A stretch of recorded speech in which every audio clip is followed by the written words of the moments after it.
Lição 9. O fascismo é mal metafísico em estado radical. Sob o ponto de vista filosófico, a violência fascista exige uma reflexão de natureza metafísica, pois o caráter cego da destrutividade fascista não pode ser explicado apenas por fatores históricos e materiais da sociedade.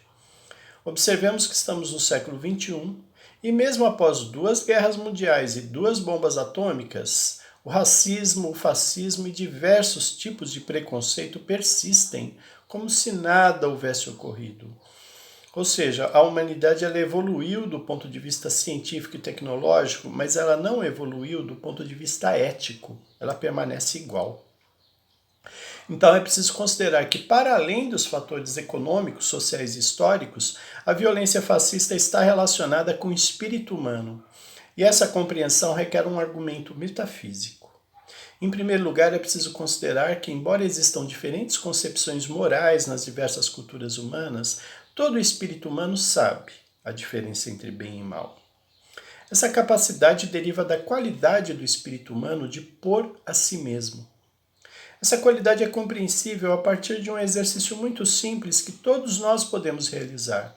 Cada um de nós é autoconsciente do próprio espírito, mediante intuição imediata. É por intuição imediata que eu sei que existo, que tenho a consciência de minha própria identidade. A consciência humana é introspectiva e autorreferente. Esse é o pôr a si mesmo do espírito.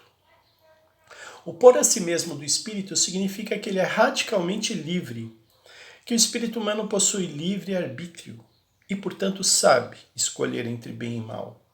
A violência do fascismo, embora seja situada em determinadas sociedades e momentos históricos, está relacionada com uma escolha realizada pelo sujeito no sentido de se entregar à barbárie.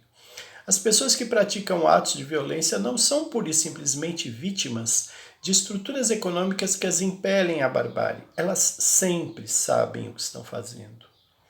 É nesse sentido que o fascismo está profundamente relacionado a uma esfera metafísica do espírito, em que o sujeito escolhe deliberadamente a prática da barbárie. É por isso que o fascismo somente pode ser compreendido de maneira mais ampla se recorrermos ao conceito de mal metafísico.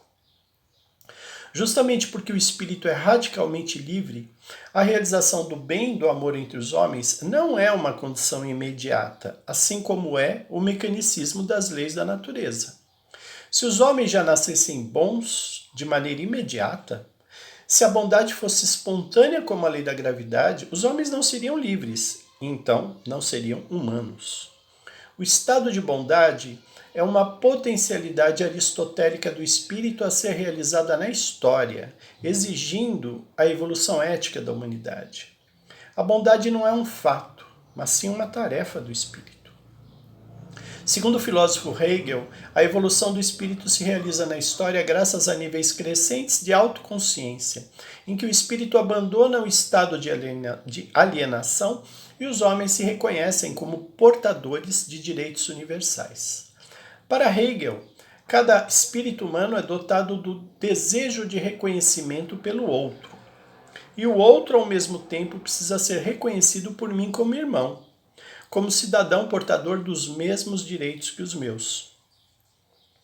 Segundo Hegel, que eu esqueci de dizer, é um filósofo alemão dos séculos XVIII e XIX, o apetite sensível desliga-se da monotonia dos objetos mundanos, constata o caráter insaciável do desejo e descobre a existência de uma verdade espiritual muito mais ampla que a simples satisfação material.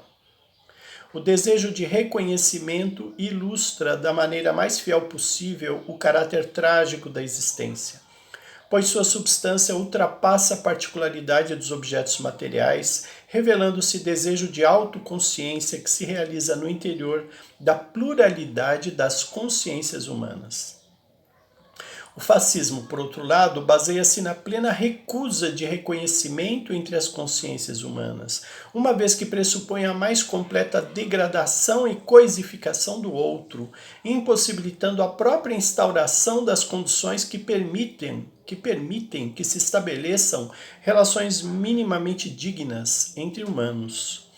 Nesse sentido, em virtude da recusa prévia da perspectiva de reconhecimento entre as consciências em conflito, o fascismo constitui-se como mal radical. Vale dizer, o fascismo pressupõe a impossibilidade radical de reconhecimento do outro. Por estar fundamentado na perpetuação de um estado de cegueira emocional que impede a superação do estranhamento do sujeito em relação a si próprio, o fascismo neutraliza na raiz os potenciais racionais de realização da consciência de si do espírito. O fascismo paralisa o movimento dialético que impulsiona toda a relação de diferença entre sujeitos.